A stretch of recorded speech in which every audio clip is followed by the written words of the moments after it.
हे 4 नंबर खूपच महत्त्वाचे आहेत। ते आपल्या मोबाईलमध्ये नक्की सेव्ह करून ठेवा। कधीही गरज भासली तर या नंबरवर संपर्क करू शकता। 1930 जेव्हा तुमच्यासोबत कोणताही सायबर गुन्हा घडतो तेव्हा या नंबरवर तक्रार करू शकता।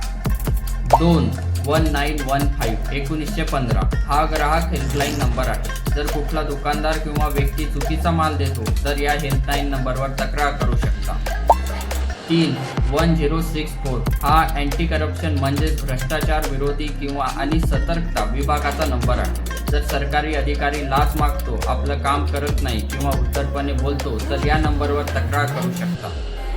4 आणि सर्वात महत्त्वाचा, महिलांसाठी अत्यंत महत्त्वाचा नंबर 1091 हा महिला हेल्पलाईन नंबर आहे। महिलांवर कुठलाही अत्याचार घडल्यास या नंबरवर संपर्क करून मदतीची मागणी करू शकता। हे सर्व नंबर मोबाईलमध्ये सेव्ह करा आणि ही माहिती शक्य तितक्या अधिक लोकांपर्यंत शेअर करा, जेणेकरून गरज पडल्यास त्यांना उपयोग होईल।